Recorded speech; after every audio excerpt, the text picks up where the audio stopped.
हम इसके पहले क्लास में आपको प्रकाश का प्रवर्तन के बारे में बताए हैं। आज हम प्रकाश के अपवर्तन के बारे में बताएंगे। प्रकाश का अपवर्तन किसे कहते हैं और इसके माध्यम कैसे होते हैं। तो आज हम आपको प्रकाश के अपवर्तन के बारे में सबसे पहले हम माध्यम के बारे में बता रहे हैं कि माध्यम क्या होता है। तो माध्यम का मतलब होता है कि जैसे प्रकाश के लिए दो माध्यम होना चाहिए, जैसे जल से प्रकाश वायु में जा रहा है या कांच से प्रकाश जल में जा रहा है या वायु में जा रहा है, तो ये माध्यम कैसे होता है। तो जैसे यहाँ पे हम आपको तीन प्रकार के माध्यम बताए हैं, एक जल हो गया, एक कांच हो गया, एक वायु हो गया। तो आप जल का जो अणु देखेंगे, इसमें आपको बहुत सारे ऐसे हम इस तरीके से जल के हम अणु बना दिए हैं। यहाँ आप कांच का देखेंगे, इसमें हम कांच का बनाए हुए हैं, ये वायु के अणु हैं। अब हम देखेंगे, अगर तुलना करेंगे तो हम देखेंगे कि ये जो यहाँ पे जो जल में इसमें अणु ज्यादा है, यानी ये जो आपका माध्यम है ये, और कांच की तुलना दोनों का करेंगे तो हम देखेंगे कि जो सघन माध्यम है वो ए सघन है बी की तुलना में, तो बी क्या आपका हो जाएगा, विरल हो जाएगा।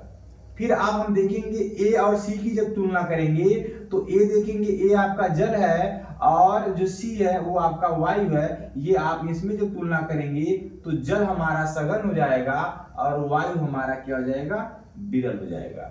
इस तरीके से अगर हम कांच और वायु की तुलना करते हैं, यानी सी और बी की जब तुलना करेंगे तो सी जो हो जाएगा, वो जो बी और सी की तुलना करेंगे तो सी हमारा हो जाएगा विरल और बी जो हो जाएगा वो जाएगा हमारा सघन हो जाएगा। यहाँ पे इस तरीके से हमने यहाँ पे माध्यम के बारे में बता दिया। माध्यम का मतलब क्या होता है, जब कोई प्रकाश एक माध्यम से दूसरे माध्यम में, यानी अगर वो जल से प्रकाश वायु में जा रहा है, कांच से प्रकाश वायु में जा रहा है, या वायु से प्रकाश कांच में जा रहा है, या वायु से जल में जा रहा है, तो ये प्रकाश का जो अपवर्तन होता है ये माध्यम के ऊपर डिपेंड करता है कि माध्यम कैसा है।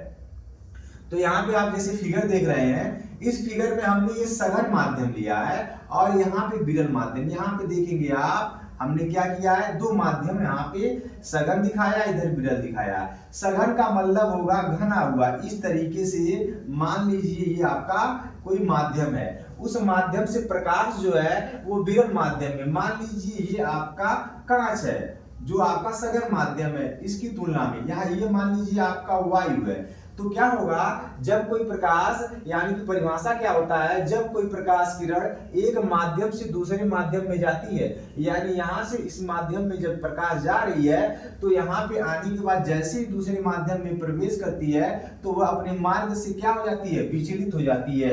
यहाँ पे देखिए, जब कोई प्रकाश एक माध्यम से, किरण एक माध्यम से दूसरे माध्यम में जाती है या प्रवेश करती है तो अपने मार्ग में विचलित हो जाती है। विचलित होने का मतलब क्या होता है, वो अपने मार्ग से बदल जाएगी, यानी जो उसका मार्ग होगा वो सीधा ना जाकर या तो ये दूर हटेगी या तो पास आएगी। ये जो आपका है ये सीधे आपको अभिलंब दिखाए हैं। अभिलंब क्या होता है, उसको बांटता है जहां से वो प्रवेश करता है। तो यहाँ पे आप देख रहे हैं अभिलंब क्या हो रहा है, यहाँ आप जैसे ही प्रकाश इसमें प्रवेश कर रही है दूसरे माध्यम में, तो ये आप देख रहे हैं ये प्रकाश सीधी प्रकाश निकल जा रही है, इस टाइप से इधर सीधी प्रकाश निकल जा रही है।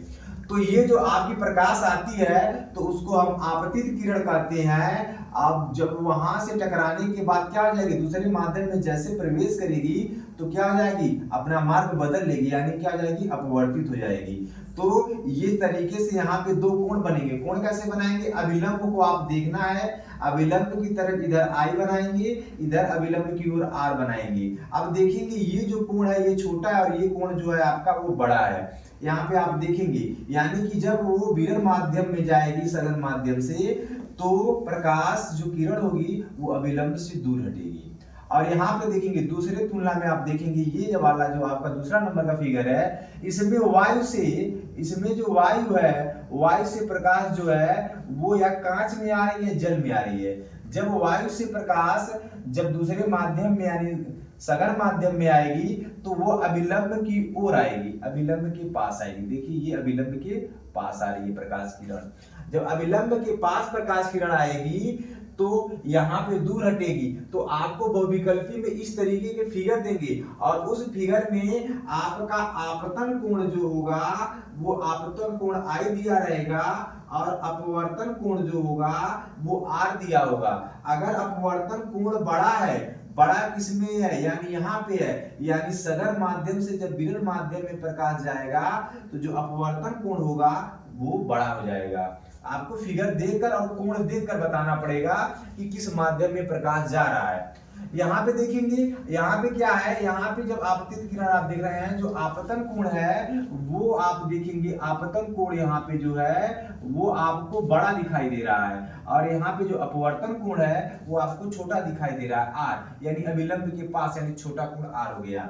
तो यहाँ पे आप फिगर से ही बता सकते हैं और कोण को देखकर बता सकते हैं कि जो प्रकाश है वो एक माध्यम से दूसरे माध्यम में जो जा रहा है वो सघन से विरल जा रहा है कि विरल से सघन जा रहा है। तो ये फिगर देखकर, और ये आप जब सॉल्व पेपर अनसॉल्व पेपर करेंगे, जब आपको पेपर कराया जाएगा अनसॉल्व, तो उसमें आपको ये बताया जाएगा कि आपको फिगर देखकर ही कैसे आप पता करेंगे कि प्रकाश एक से दूसरे में कैसे जा रहा है। तो यहाँ पे आप ये फिगर और इस फिगर से आप दिमाग में ये चीज आप बैठा लीजिएगा कि प्रकाश का कंडीशन कैसा है। अब यहाँ पे इसके दो नियम होते हैं। दो नियम क्या होते हैं, जो आपतित किरण होगी, अपवर्तित किरण होगा, अविलंब, तीनों एक ही बिंदु पे होंगे, यानी आप एक ही तल पे होंगे। किस तल पे होंगे, आपतन बिंदु पे होंगे। दूसरा क्या होता है, जो अपवर्तन कोण होता है, जो आपतन कोण होता है, वह भिन्न भिन्न माध्यमों में भिन्न भिन्न होता है, यानी जो ये दोनों कोण का जो मान होगा वह अपने माध्यम के ऊपर डिपेंड करेगा कि माध्यम कैसा है। तो वो माध्यम के ऊपर डिपेंड करता है, इसलिए इसका जो नियम होता है ये, और दूसरा जो नियम आपतन कोण, जो अपवर्तन कोण होते हैं, ये बराबर आपके नहीं दिखेंगे। तो आपको ये समझना है। इसके बाद जो आएगा वो स्नेल का नियम होता है, साइन आई बराबर साइन आर एन बराबर, वो अगले आपको जब पढ़ाया जाएगा, अगला क्लास जब चलेगा तो उसमें स्नेल के नियम में इसको बताया जाएगा। लेकिन जब आपका अपवर्तन कोण पूछेगा तो आपको ये समझना है फिगर, और ये आपके माध्यम समझना है, और ये जो इसका परिभाषा है ये आपको समझना पड़ेगा।